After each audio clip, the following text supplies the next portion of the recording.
پیارے بچوں، آج ہم فیضان درس حدیث میں حدیث نمبر 10 پڑھیں گے انشاءاللہ تبارک و تعالی۔ اس کا موضوع ہے صبر، مصیبت اور مرتبہ کمال۔ جیسا کہ ہم روزانہ پڑھ رہے ہیں کہ پہلے حدیث پڑھی جاتی ہے، پھر اس کا لفظی ترجمہ، اور پھر با محاورہ ترجمہ ہوتا ہے، اور پھر مختصر سی وضاحت۔ عن محمد بن خالد السلمی عن ابیہ عن جدہ قال رسول اللہ صلی اللہ تعالی علیہ وسلم ان العبد اذا سبقت له من اللہ منزلۃ لم يبلغها بعمله ابتلاه اللہ فی جسدہ او فی مالہ او ولدہ ثم صبره على ذلك حتى يبلغه المنزلۃ التي سبقت له من اللہ۔ عن محمد بن خالد السلمی، اس کا معنی ہوا کہ حضرت محمد بن خالد سلمی سے حدیث مروی ہے۔ عن ابیہ، وہ اپنے والد سے روایت کرتے ہیں۔ عن جدہ، وہ اپنے دادا سے حدیث روایت کرتے ہیں۔ قال رسول اللہ صلی اللہ تعالیٰ علیہ وسلم، کہ اللہ کے رسول صلی اللہ تعالیٰ علیہ وسلم نے ارشاد فرمایا، ان کے معنی بے شک آتا، العبد معنی آتا بندہ، اذا معنی جب، سبقت معنی مقدر ہوتی ہے، لہو معنی اس بندے کے لیے، من اللہ اللہ کی طرف سے، منزلۃ ایسی منزلت، مرتبہ یعنی کہ لم یبلغها جس تک وہ نہیں پہنچ سکتا، بعملہ اس کا معنی تو اپنے عمل سے، ابتلاہ تو آزمائش میں مبتلا کرتا ہے اس بندے کو۔ کون؟ اللہ۔ آگے آ رہا اللہ، اللہ کے معنی کیا ہوئے؟ اللہ۔ فی جسدہ اس بندے کے جسم میں، او معنی یا، فی مالہ اس کے مال میں، او فی ولدہ یا اس کی اولاد میں، ثم معنی آتا ہے پھر، صبرہ معنی آتا ہے پھر صبر عطا فرماتا ہے اسے، علی ذالک اس آزمائش پر، حتی یہاں تک کی، یبلغہ پہنچا دیتا ہے اس بندے کو، المنزلۃ اس مرتبے تک، التی جو سبقت مقدر ہو چکا ہے، لہو اس بندے کے لیے، من اللہ اللہ کی طرف سے۔ تو اس کا با محاورہ ترجمہ ہوا کہ حضرت محمد بن خالد سلمی رضی اللہ تعالیٰ عنہما اپنے والد محترم کے واسطے سے اپنے دادا سے روایت کرتے ہیں کہ اللہ تبارک تعالیٰ کے رسول صلی اللہ تعالی وسلم نے فرمایا، بندے کے لیے علم الہی میں جب کوئی مرتبہ کمال مقدر ہوتا ہے اور وہ اپنے عمل سے اس مرتبے کو نہیں پہنچ سکتا، تو اللہ تعالیٰ عز و جل اس کے جسم یا مال یا اولاد کی آفت میں مبتلا کر دیتا ہے۔ اللہ تعالیٰ اسے اس کے جسم یا مال یا اولاد کی آفت میں مبتلا کر دیتا ہے، پھر اس پر صبر عطا فرماتا ہے، یہاں تک کہ اسے اس مرتبے تک پہنچا دیتا ہے جو اس کے لیے علم الہی میں مقدر ہو چکا ہے۔ تو اس حدیث سے ہمیں چند باتیں پتہ چلتی ہیں۔ پہلی بات پتہ چلتی ہے کہ بندہ بلا و مصیبت پر صبر کرنے سے اس مرتبے تک پہنچ جاتا ہے جس تک طاعت اور عبادت سے نہیں پہنچ سکتا۔ یعنی بندہ، یعنی کسی بندے پر کوئی مصیبت آتی ہے، کوئی پریشانی آتی ہے، اور وہ اس پر صبر کر لیتا ہے، تو اس مصیبت و پریشانی پر صبر کرنے کی وجہ سے جس مرتبے کو پہنچ جاتا ہے، طاعت و بندگی کے ذریعے بھی اس مرتبے کو نہیں پہنچ سکتا تھا۔ یہ بات اس حدیث سے ہمیں پتہ چلی۔ ایک اور بات پتہ چلتی ہے کہ مصیبت پر صبر اللہ تعالیٰ کی توفیق سے ملتا ہے۔ یعنی جو مصیبت ہم پر آئی ہے، اب اس مصیبت پر صبر مل جائے تو یہ صبر اپنے آپ نہیں ہوتا ہے، بلکہ صبر کی توفیق اللہ دیتا ہے۔ صبر کی توفیق کون دیتا ہے؟ اللہ دیتا ہے،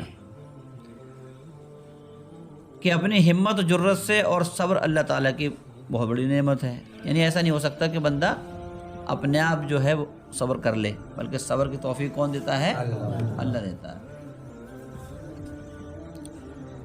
ایک بات یہ پتہ چلتی ہے کہ درجات اعمال سے ملتے ہیں۔ درجات کس سے ملتے ہیں؟ اعمال سے۔ ایک ہوتا ہے جنت کا ملنا، ایک ہوتا ہے جنت کے اندر درجوں کا ملنا۔ بات پڑھ لیں آپ کے، ایک کیا ہوتا ہے؟ جنت کا ملنا، اور ایک کیا ہوتا ہے؟ جنت کے اندر درجات کا ملنا۔ تو جنت تو اللہ کے فضل سے ملتی ہے۔ جنت کیسے ملتی ہے؟ اللہ کے فضل سے۔ مگر جنت کے اندر جو درجات عالیہ ملتے ہیں وہ بندے کے اعمال سے ملتے ہیں۔ وہ کس سے ملتے ہیں؟ بندے کے اعمال سے ملتے ہیں۔ یہ بات بھی اس سے پتہ چلتی ہے۔ ایک بات یہ پتہ چلتی ہے کہ انسانوں کے درجات پہلے سے ہی مقرر ہو چکے ہیں. انسانوں کے درجات کیا ہیں؟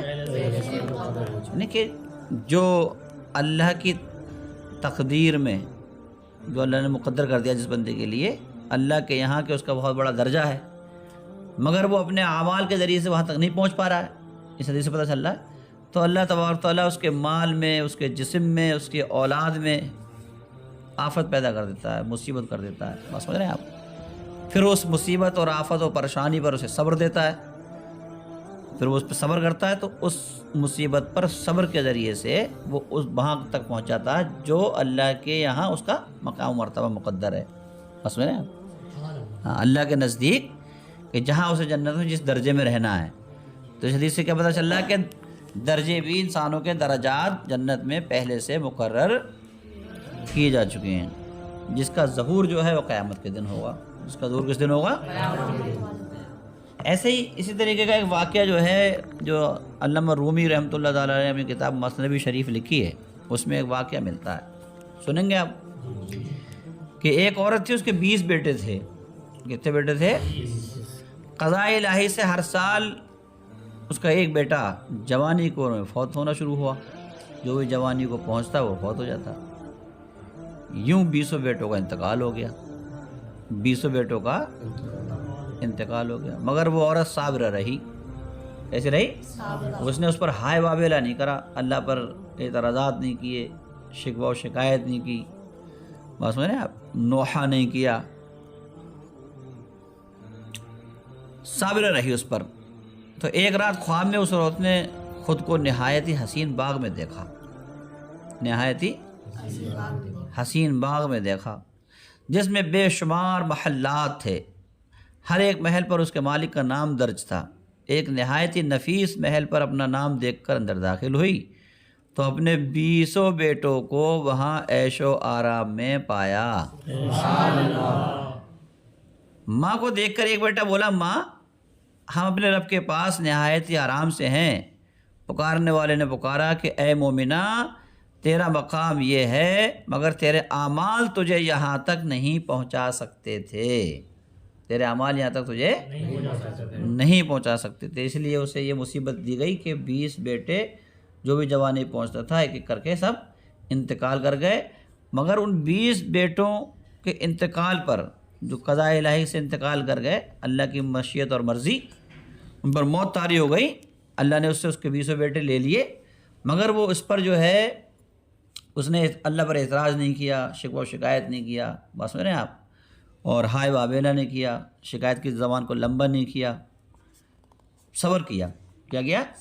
صبر کیا اس نے. تو اس کو صبر کا جو ہے بدلہ یہ ملا کہ اس کے 20 بیٹے کو بھی اللہ تعالیٰ نے جنت عطا فرما دی، اور فرمایا، ایک آواز آئی غیبی اور بتایا گیا کہ تیرا مقام بھی یہی ہے. سبحان اللہ. آپ سمجھ رہے ہیں؟ تو کیا پتہ چلا کہ جب ہمیں کوئی مصیبت پہنچے تو اس پہ ہمیں کیا کرنا چاہیے؟ صبر کرنا چاہیے. ہم نہیں جانتے ہیں کہ ہمارے لیے اللہ تبارک و تعالیٰ نے کیا مقدر فرمایا ہے نہیں، کہ اس پریشانی جو آئی ہے اس میں کیا اللہ تعالیٰ کی مشیت ہے، کیا اس کا ارادہ ہے. ہو سکتا ہے جو ہمیں ابھی دکھ رہی ہے کہ ہمارے لیے پریشانی ہے، اور کیا اب تو اس میں ہمارے لیے بھلائی ہو.